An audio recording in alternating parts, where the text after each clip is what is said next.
खम्बागड़े मित्रों, आज अपन बात करने वाले हैं टीचिंग मेथड की ह्यूरिस्टिक विधि के बारे में। तो चलिए स्टार्ट करते हैं। ह्यूरिस्टिक जो विधि है उसके प्रतिपादक कौन है? तो इसके प्रतिपादक है हेनरी आर्मस्ट्रॉन्ग। ठीक है। ह्यूरिस्टिक विधि के अन्य नाम है अनुसंधान, अन्वेषण या खोज विधि। इसको यानी कि ह्यूरिस्टिक जो विधि है उसका अनुसंधान विधि भी कहा जाता है, अन्वेषण विधि भी कहा जाता है और खोज विधि भी कहा जाता है। ह्यूरिस्टिक शब्द की उत्पत्ति ग्रीक भाषा के शब्द ह्यूरिस्को से हुई है। ठीक है, ह्यूरिस्टिक शब्द की उत्पत्ति किससे हुई है? ग्रीक भाषा का एक वर्ड है ह्यूरिस्को, उससे। ह्यूरिस्को का मतलब क्या होता है? ह्यूरिस्को का मतलब होता है मैं खोजता हूं या फिर आई डिस्कवर। ठीक है, आगे देखते हैं। इस विधि का आधार भी आगमन विधि है। इस विधि का आधार भी इन द सेंस प्रयोगशाला जो विधि अपन ने इससे जस्ट पहले देखी थी उसका जो आधार था वो भी आगमन विधि था।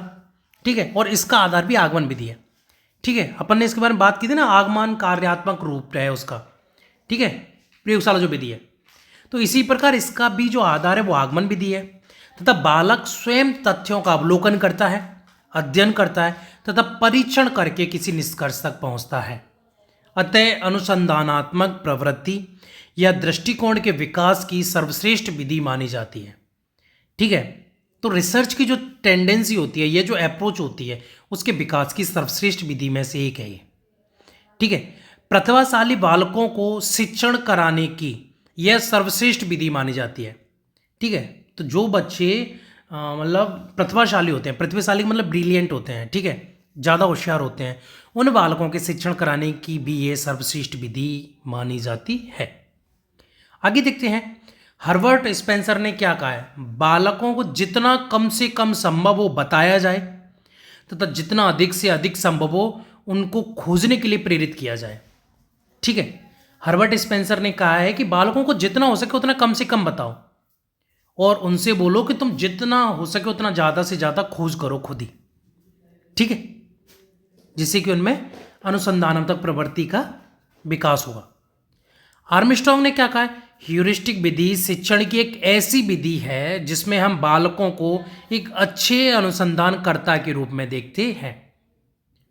ठीक है, आर्मस्ट्रॉन्ग ने क्या कहा है कि ह्यूरिस्टिक विधि वह विधि है जिसमें हम बालकों को एक अच्छे अनुसंधानकर्ता के रूप में देखते हैं। ह्यूरिस्टिक विधि के चरण या सोपान देख लेते हैं।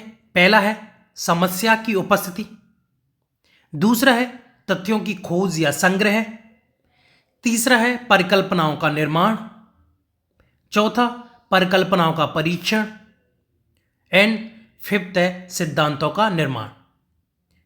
ठीक है, तो ह्यूरिस्टिक विधि के 5 सोपान हैं। पहला समस्या की उपस्थिति, देन तथ्यों की खोज या संग्रह, फिर उसके बाद परिकल्पनाओं का निर्माण, फिर उसके बाद परिकल्पनाओं का परीक्षण एंड लास्ट में सिद्धांतों का निर्माण।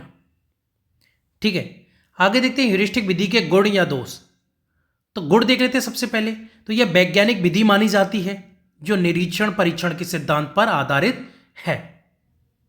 ठीक है, अगला देखते हैं, बालकों में अनुसंधानात्मक प्रवृत्ति का सर्वाधिक विकास होता है इससे। ठीक है, रिसर्च की टेंडेंसी है, अप्रोच विकसित होती है। प्रतिभाशाली बालकों के लिए श्रेष्ठतम विधि है ये। ठीक है, जो बच्चे होनहार होते हैं, ब्रिलियंट होते हैं, उनके लिए सर्वश्रेष्ठ विधि है। बालक अधिकाधिक सक्रिय रहते हैं।